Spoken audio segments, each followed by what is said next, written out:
Sa sandaling yun, pinalibutan ng apoy ang anino ng kanyang hayop habang dinadala ito ng kanyang pagtawag sa totoong mundo. Ang karamihan ay nanood ng mabuti, umaasang matuklasan kung ang kanyang beast ay kabilang sa isang kilalang bloodline, habang siya ay naglabas ng malakas na lakas ng espiritu sa unang pagsubok.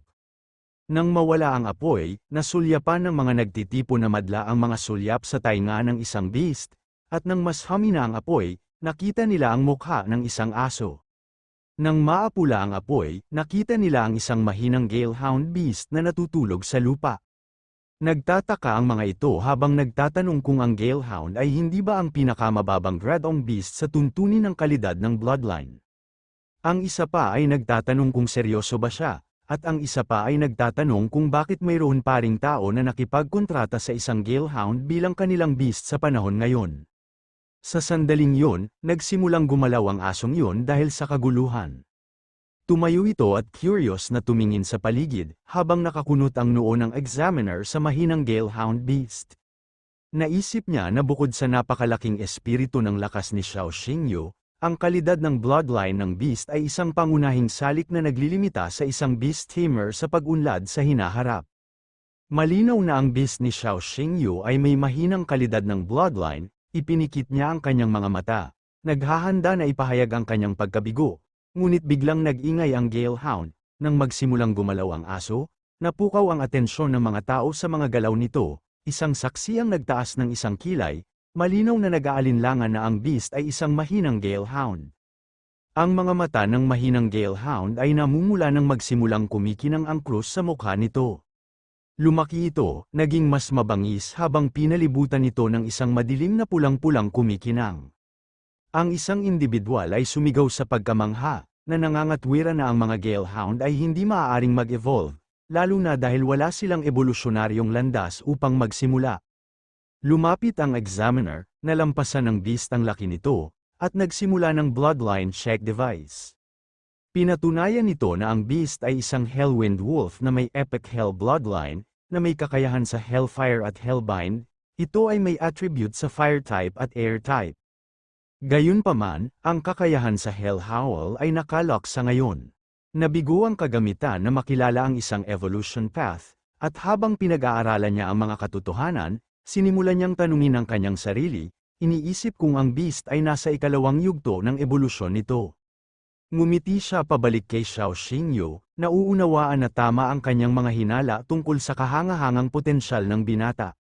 Kinilala ni Xiao Xingyu ang ngiti, naramdaman ang kasiyahan ng tagasuri para sa kanyang pinaamo na beast, inihayag ng tagasuri ang mga natuklasan, na nagsasaad na si Xiao Xingyu ay nakapasa sa parehong mga eksaminasyon at ngayon ay isang estudyante sa Kenglong Academy, sina Suzy at Zhang Lina, na napahiya sa kaguluhan na ginawa nila, ay nagtangkang tumakas habang ang lahat ay nakatitig sa beast, ngunit tinawag sila ni Xiao Xingyu, nagtatanong kung saan sila pupunta.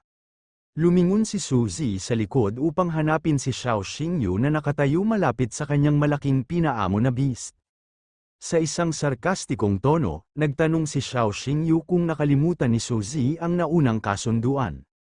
Ngunit hindi nagawang ituloy ni Suzy ang kanyang pagtatapos sa kasunduan at naging galit na galit.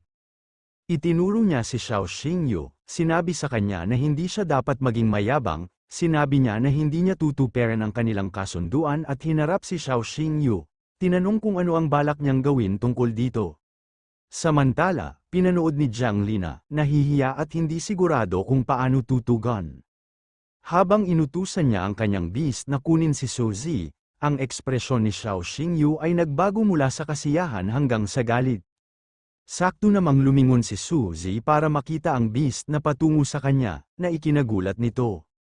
Habang pinipigilan siya ng beast gamit ang isang kuko, naalala ni Xiao Xingyu ang kanyang mga naunang salita at ngumisi.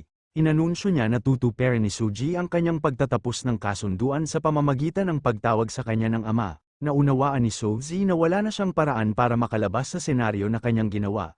Dahil ang bigat ng beast ay nakadiin sa kanya, nagngangalit ang kanyang mga ngipin, sa wakas ay sumuko siya at tinawag si Xiao Xingyu bilang ama. Biglang nawala ang bigat habang lumalayo si Xiao Xingyu, tinutuya si Suzy sa pagsasabing wala siyang anak na katulad niya. At inutusan niya itong mawala. Sa sandaling iyon, Tumayo si Jiang Lina sa kanyang harapan, nakangiti habang inamin niya na sa nakalipas na 2.5 taon, nagkaroon siya ng malalim na damdamin para sa ating bida. Tinanong niya kung maaari siyang bumalik bilang kanyang kasintahan, ngunit nakilala ni Xiao Xingyu ang kanyang tunay na pagkatao at lumayo sa kanya, na nagpahayag na hindi niya nais na bumalik sa nakaraan. Pinagmamasdan siya ni Jiang Lina na umalis ng may panghihinayang. Sa isang desperadong pagtatangka na bawiin ang kanyang atensyon, siya ay bumagsak at sumigaw, na kinikilala ang kanyang pagkakamali sa pag-iwan sa kanya at humingi ng isa pang pagkakataon. Gayunpaman, hindi niya ito pinansin at nagpatuloy sa paglalakad. Pagkalipas ng ilang minuto, habang naglalakad siya sa isang kalye sa downtown, nagpasya siyang kontakin ang kanyang kapatid na babae at sabihin sa kanya ang mabuting balita. Hinanap niya ang numero ng telepono nito at tumawag. Nang siya ay tumugon, sinimulan niya ito sa isang pagbati, ngunit hindi nagtagal ay napigilan ito ng kanyang pagsigaw sa likuran, naririnig niya ang pag-atake ng mga beast, at habang nakikinig siya ng malapitan, umalingawngaw ang dagandong ng mga halimaw sa linya, naging seryoso ang kanyang ekspresyon nang mapagtanto niyang nasa panganib ang kanyang kapatid. Kasama ang mga halimaw na gumagala sa bahaging iyon ng lungsod, na alarma, mabilis siyang gumawa ng diskarte para maabot siya. Ang eksena ay lumipat sa labas ng lungsod, kung saan ang isang palengke ng magsasaka ay nasa puspusan, ang takot ay sinunggaban ng mga tao. Bakas sa mukha nila ang takot habang nagmamadaling umiwas sa umaataking mga nilalang. Sa gitna ng kaguluhan, isang maliit na batang babae ang makikitang umiiyak habang siya ay mahigpit na niyakap ng isang taong nagtatangkang pakalmayan siya. Ang kaguluhan sa kanyang paligid ay lalong nagdagdag sa kanyang takot, na nagpapatingkad sa pagkaapurahan ng sitwasyon habang ang lahat ay nagpupumilit na mabuhay. Mahigpit na niyakap ng isang dalaga ang maliit na bata, sinusubukan na panatilihing kalmado ito. Nanatili siyang mahigpit, determinado ang kanyang hitsura, habang iniingatan niya ang bata mula sa kaguluhan sa kanilang paligid. Ang mga tunog ng mga nilalang ay nagngangalit sa background, ngunit ang binibini ay nakatuon sa pagpapanatiling ligtas sa batang babae. Ang kanyang mga mata ay naghahanap ng anumang senyales ng panganib at mahinaong hinahawakan ang kanyang kamay, narinig ang iyak ng dalaga, ngunit ang presensya ng ginang ay nagdulot ng kaginhawaan sa gitna ng kaguluhan. Ngunit tutok na tutok siya sa maliit na bata kaya hindi niya napansin ang malaking anino sa likuran niya. Ang mga tunog ng pag-iyak ng batang babae ay gumuhit ng isang halimaw sa kanilang kinalalagyan. Habang papalapit ang bagay, ang nakakatakot na presensya nito ay napuno ng hangin, na nag-udyok sa sentido ng dalaga na sumipa. Lumingon siya, nanlaki ang mga mata sa gulat, naiintindihan na nasa panganib sila. Gumapang ang malaking nilalang sa ibabaw ng maliit na gusali habang sila ay nakasilong sa likod, matulis ang buntot na handang umatake. Napatingala na lamang ang dalaga, dahil automatikong hinayla niya ang ulo ng maliit na babae sa isang tabi upang protektahan ito mula sa mga tingin ng nilalang. Gayunpaman, nasulyapan ng maliit na batang babae ang halimaw at sumigaw, tinakpan ng mariin ang kanyang mga mata, nang tumaas ang nilalang sa itaas nila. Ang mga mata nito ay nakatuon sa dalawa.